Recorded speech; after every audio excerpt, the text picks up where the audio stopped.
The Celtics Talk podcast is presented by 24autogroup.com, 11 locations across New England. What's up, everybody? Super special, kind of emergency edition. Wanted to let this breathe a little bit. But the Celtics have a new owner. Bill Chisholm is taking over at the helm of the Boston Celtics. The Grousbeck family selling the franchise for $6.1 billion, a record in North American sports, eclipsing the Washington Commanders at $6.05 million. And we were lucky enough today to get a chance to catch up with both Bill and Wyc, talk about the process and the transition ahead. I think it's neat because you hear when I joke at the start of the interview, new owner, and we're all, who is this guy? And Google searches in Boston were probably off the charts trying to figure out just a little bit about it. I think Celtics fans are going to be invigorated to learn his ties to the region and how invested he is in continuing the success of the Celtics. Obviously, a lot of tough decisions ahead for him in terms of this roster, in terms of a new building, and he addresses all that in our chat. And it's great to hear Wyc's perspective about being able to stay on and steward this thing through, both with the sale of the team, but also stay on and lend advice for someone who has now brought 2 championships to Boston. It has been a little bit of a crazy day trying to parse that information, and it sort of sits there and hovers over as the Celtics prepare for their quest to repeat as champions. And both Wyc and Bill sort of talk about that you know, it's a little bit of an odd timing, but a chance here for them to start this transition process. And I think everyone's in that side is invigorated to see where this goes. So let's start there. Let's get right into our conversation with Bill and Wyc. Bill and Wyc, I can't thank you guys enough for taking some time on a crazy day. Congratulations to both of you. Wyc, can you just lead me through? I mean, take us back from July to this point. How did we get here? What has especially this last few days been like? Yeah, July was a big surprise to everybody, and we, but the family made their decision, and so we went with that. I went with that, and I really focused on celebrating this summer, taking the team to Abu Dhabi. But in the background, things were coming into focus, and we started meeting people. And the minute I met Bill, I felt a strong affinity for him and what he was bringing to the table. And it's developed over these past months, and we had a final sort of like March Madness of our own last week. And we had some great people looking at it. We and very truly appreciate everybody, including, current partners, a whole group of current partners at the Celtics led by Steve. And there were a bunch of bids that were great. And it meant a lot to them. I'm sure it's a lot of work putting together. It meant a lot to us to receive them. We had professional advisors, and they kind of said when bid really stood out. And Bill's bid stood out. He really wants it, and he's really going to be a great lead owner, and we're going to transition into that over 3 years. And he's a great person. I couldn't be more happy for the Celtics. Bill, the Google searches in Boston have been out of control today, trying to get a little taste of your background. I think I saw you that maybe this was started way back when you were a kid and maybe dreaming of this potential opportunity. What does it mean to be the new owner of the Celtics? And tell me about your fandom. Yeah, you bet. First, I did say it. I want to say again, though, I'm really excited to be talking to you. I watch you guys all the time. You and Abby and Eddie and Drew and Scal. This is really fun for me. So thanks for doing this. I grew up in Georgetown, which is up on the North Shore, up by Newburyport, and I've been a Celtics fan forever. I grew up listening to Johnny Most and the first instantiation was the JoJo White, Dave Cowens, Havlicek, and then it was Bird, McHale, Parrish, ML Carr, all those guys. Just to have the luxury of growing up with those teams, and how could you not be a fan growing up in New England when those teams were playing? And I just was an absolute passionate fan, bleed green, and then you fast forward to the last 20 years, the job that Wyc and his group have done is just incredible. It's just been amazing, and I followed the team. I watch almost every game. I'm way into it, way into it. And then to have this opportunity, just incredible. I have to pinch myself.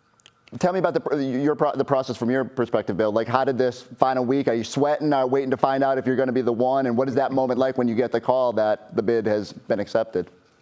Yeah. My background, for my business, we invest in companies, that sort of thing, and I'm used to doing that and having investments and deals and that kind of thing. Yeah, it was like, this is nothing like that. I was just so invested in this personally, and so much passion for the Celtics, and and all these things, you're just never really sure until it's done, and very, very emotional time for me, and we got it across the line, and I just it's just be able to spend that, to share that with my family, and have this connection is and have something like this happen is, any kid that grows up in New England to have a situation like this is just, anyone would want this, and it's just an amazing thing. Wyc, tell me about it from your perspective, next steps moving forward, and how thrilled are you to be able to sort of still be a part of everything moving forward? I really am. This has been my life's work for a couple decades. Really great people went before. We were watching that on Celtic City, on Max. That's a show that people are loving. That it's taken us all the way back. And these are the people we're trying to somehow take care of what they built. And it's a big responsibility. It's something that means a lot once you're in here. You realize Celtics are bigger than yourself, and but they're worth caring about and worth trying to move it forward. And so it's really great to find somebody like Bill and his group who are going to come in, and they want to keep it the same. They love Brad, they love Joe, they love the team being competitive. He lives for banners. That's all I ever hear about from Bill is banners. And I just am really excited to welcome him to the family. And Bill, I don't want to throw the hard questions out early, but it is the ones I'm hearing the most often from fans already out here. When you hear new ownership, you're wondering how much you're willing to spend. You're paying a big price tag for this team. How committed are you to keeping the product we see currently on the court long term? Yeah. I mean, this is going back over time. This is the best, the best franchise in any sport for me, anywhere in the world. It's just an incredible team, and the legacy that comes with that, and frankly, the responsibility too, and that I do feel, and yet the commitment to excellence that the teams had from way back in the Red Auerbach, Bill Russell, Kuzi, all the way to to Wyc and what he's done, and with his group, and with the team now with Brad and Joe. It's just it's incredible. And I, as Wyc said, I want to raise banners. I want to raise them now, and I want to raise them in the future as well. And I look at what Wyc has done, and Brad has done, and Joe has done, and the time is now. And they've also set the team up for the future as well. So that's part of the reason why I come in here, and we come in here as a new investor group, and we're partnering with Wyc here because he's done an amazing job. And if why would you change that at this point? And Wyc, what would your message be to Bill coming in, and what's your advice from all those years? And the other part of that would be, what do you tell the team? Because it can be, it's something that hovers over as you're getting ready for a quest to start a title run again. What's your message to the team in that instance? The first thing, let's take the team first, and then any advice I might have for Bill second. And they're both very, very simple. But I've actually talked to Jalen and Jason and Joe and Brad and said, just so you know, the people who are looking, these finalists, this very small group of finalists, are all great, and they can all do the job. And we won't let it go to anybody, that would fall short of that. So I told them basically just a few days ago when I saw them all at practice, just it's okay. Just don't put it in your mind. Take it off your mind if you can, because we've got you. This is going to go fine. And that's what I truly believe. What I've said and they said, we trust you. I mean, Jason Tatum literally looked at me and said, I trust you, Wyc. got it. And I don't, I think, and with good reason, hopefully, that he trusts me. So everything's good on that front. Any advice to Bill? I think I've just told Bill, he should tell you if I've given any advice, but I think it was be yourself. You are a fan. The fans are going to love you. We're not going to win every game together, but I hate to break news, but you're not going to win every game. But they want to see that you care, that you're a fan who bought the team. That's our group here. We're fans who bought this team. You're a fan who's buying in. And some of our group is continuing on with you. I'm continuing on. And we're going to be fans who are running this team for Celtic pride on and off the court. That's the message. And then when you do that, everything else follows. Bill, what's it like? I've heard you've had a chance to talk with Brad Stevens. Have you had a chance to connect with Joe Mazzulla and some of the guys yet? Like, what's that process like as you start to introduce yourself to this team? Yeah, I mean, it's a little bit of it's like I'm starstruck. First of all, Brad Stevens is a basketball genius, and to be able to sit with him and just hear how he thinks about the Celtics and talent and building culture and all that, amazing. So that was an incredible opportunity, and I look forward to having more of those with him. Joe, I'll hopefully be speaking to here today, and I'm looking forward to that. And it's similar kind of thing. So much respect for what he's done and what he's built and the culture that he's built with the team, and just the overall commitment to excellence. So it's as a fan, you get a chance to spend time with them, and it's really, really special. And to be a part of it, and just even playing a little part in helping to maintain and grow the legacy is incredible. So I'm really looking forward to that. All right, Bill, what was your first Celtics memory? When was your first time in the Garden? When can we expect to see you again? Like, what's it going to be like? Yeah. So I was trying to go through because I grew up in Georgetown, so I remember what I'd asked for my birthday was to go to a Celtics game, and occasionally I'd get it. And I remember going with my cousin, and the seats we got were the obstructed view. We were behind in the old Boston Garden, behind one of the big poles, whatever they were, concrete poles, and we saw half the court anyways, and we were annoying the people next to us trying to look around the other side. So absolutely, remember that so well. And the other thing that just kind of sticks out to me, just so a few random things. I remember just listening to Johnny Most, and his how should we say it? His very balanced point of view on what was going on in the court, which I really, really enjoyed, and kind of got me into that homerism in a huge way. And what was the other part of your question? I'm trying to remember now. So you were there for any other memorable games that you've been at, and when can we expect you to be here in Boston with us again? Yeah. I've been to a lot. I remember just random things. My favorite player during the Big Three era was Leon Poe. And I remember I was at a game when I think they were playing Memphis, and it was his career high, and I just really loved the way he played. And I remember that coast to coast dunk that he had against the Lakers in the finals. That just really, really some special memories with thinking about him. So I happened to sit with him at the Nets game the other day. He was right with me at the Nets game the other day. I've seen him at some games because he's there quite a bit. I know he works with the organization. So I'm a big fan of his. And then you'll see me April 2nd, the next time they're home, and then April 4th too. That's got to be great. I can't wait to see the building at that point. Wyc, I'm going to start to wrap up, but I am curious, if you have a message to the fans, like how you're feeling in this moment, like what's this day been like? Give me a summary of what you want to leave people with. I do have a message. This can be the same one I gave to Jason Tatum. It's going to be okay. It's going to be great. I think we found a really good guy who burns with a desire to be a great owner, and that's what you want, and that's what you're going to get. Bill, I do have one question for you. I got to ask again.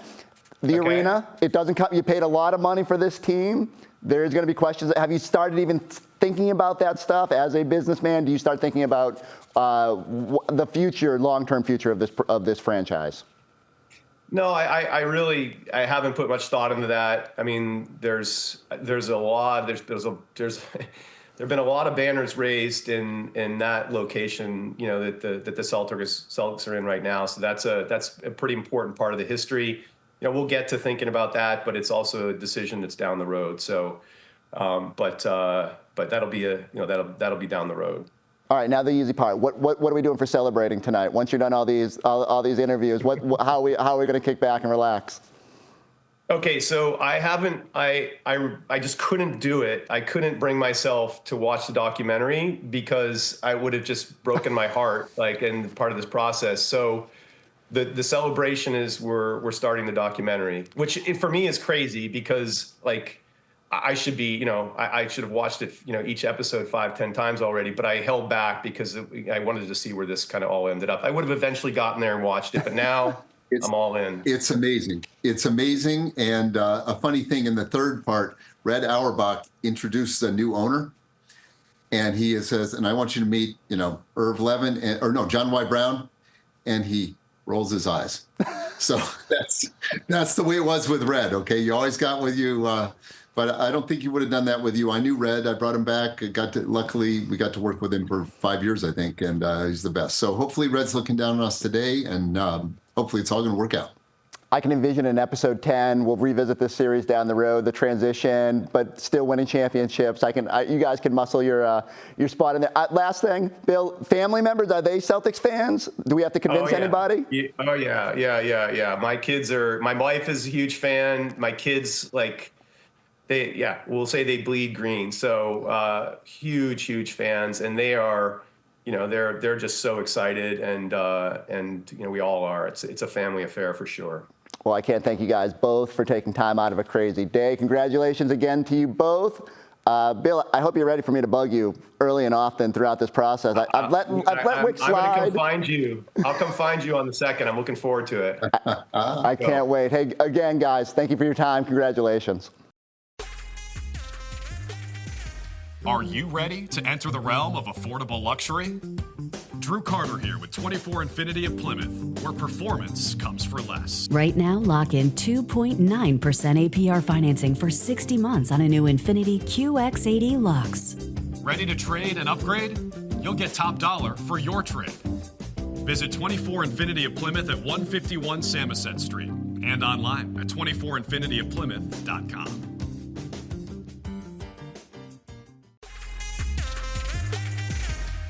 All right, first impressions, I'm not going to lie. It's invigorating to hear his excitement to own this team. One of the things I've said consistently in the ramp to this process was, I hope this franchise goes to someone that is invested in the region. And maybe that was a little pie in the sky to find someone that had the resources to both buy this team, but also understood the history and the legacy.